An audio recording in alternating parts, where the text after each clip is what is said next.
So, long day, and I pick up my journal, and I'm about to start writing about and just trying to get everything on my brain away from my brain. And I just couldn't do it for some reason, and I was looking at some of my old YouTube videos, and then I just couldn't stop thinking about how far I've come in the last year. So I just wanted to talk instead of writing it out. I just kind of wanted to talk because I think that that's one of the best ways that I make connections and process is from talking. Writing is great, but talking just seems to flow a lot easier for me. And I mean, I could talk faster than I could write. So in particular, I was watching this video of mine called How to Become Internet Famous by Vlogging. And the whole point was that I realized that all of my top influences, like people that I look up to, were internet famous of some kind. Now, I've always sort of said that I think that especially with my background with theater and choir and just always being on stage, I've always thought that the best way that I can help people is by being in the limelight of some sense. Now, not in like a wanting attention thing, but in a I guess it's not bad to want attention. I mean, I don't know what it is. It's like, I don't know if you're familiar with intrinsic versus extrinsic, which are two ways of wanting things. But it's like I want attention and I want power for like intrinsic reasons. Like, because I actually want to, I don't know. Maybe it doesn't matter why I want it. Maybe I should just say, yeah, that I want impact and I want to have an effect on people because I want to help them realize that like the power is within you at all times. But then the struggle is that I sometimes forget that myself, and so it's been a learning process. But basically, I had this video that I did about a year ago where I was talking about how to become how to become famous by internet, how to become internet famous by vlogging. And I was just thinking about how everyone that started out videos or everyone that started out blogging or anything like kind of sucked at first. And I'm thinking about that phase of my life I was in before I got my job at Startland News. And I don't know. I was just thinking about how I stopped drinking Diet Coke, which is something that, I'll just tell you this, is that I drank Diet Coke like 6 times a day from like age 12 to 22. Like I stopped that in around January. It's been like, I've only probably had like 3 Diet Cokes in all of 2017, which is really insane because I was really addicted. I've also been cutting out meat whenever I can and sort of reducing that.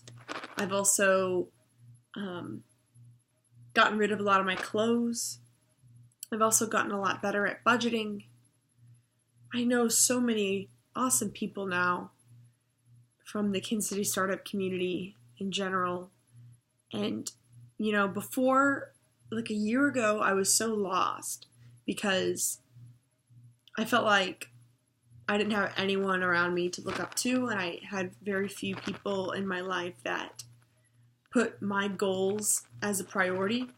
And it seemed like the people that were around me wanted to be around me, like to get something from me, or like just like, oh, for fun, or like to laugh with or to joke with, which is great. I love that. But there weren't many people in my life that really wanted to support me and help me get on the path that I'm supposed to be on. And I feel like I'm sort of in this void where I'm completely letting go of everything that doesn't serve me And it's been really lonely, to be honest. It's been lonely. It's been confusing. It's been uncertain. I've been not talking to as many friends. I've been like really putting myself first for the first time ever. And I really feel like something big is about to happen. Like this is a great new phase of life that I'm about to get into. I'm moving out of my parents' house in 1 week. And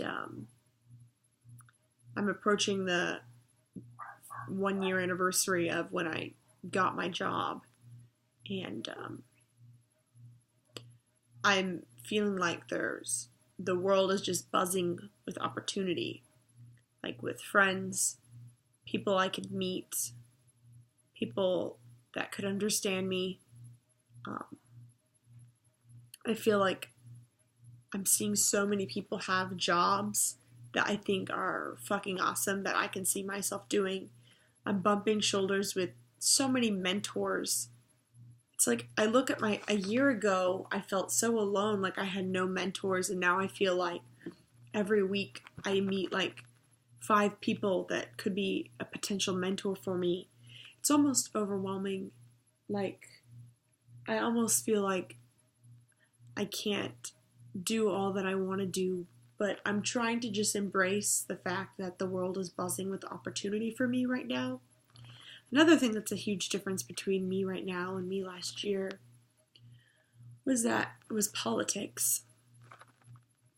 I mean, I come from a political family. I've like read about politics and like had an opinion on it ever since I could, basically. I still have my opinions, but man, it was like a hamster wheel, like right up until the election, where I read every article, I knew everything that was going on. I always would share something, and I would share everything on Facebook all the time. And once I put in my vote, there was unfortunately nothing else that I could do to influence the outcome of who's in charge. And I kind of trust some of the people that do represent me, like in my city. But there's really nothing I could do besides give back to the world in the way that I can. I don't know, something really shifted where it was like, there's no more waiting for somebody else to solve the problems. I've always been sort of like this. I've always wanted to solve the problems myself. But I don't know, like, it just really, reading about politics seemed like such a waste of time for me, because and maybe I still feel like I'm an activist at heart. Maybe this is just a phase for me to relax and think about what I can control and what I can't control. Or maybe this is a phase where I'm really supposed to build the foundation of my life financially, build a routine for myself, like a physical routine, and like journaling and mind, body, spirit, all that jazz. Maybe I'm supposed to be more, maybe it's just that it's too much for me to take right now and that I'm holding my boundaries, but man, that's a huge difference.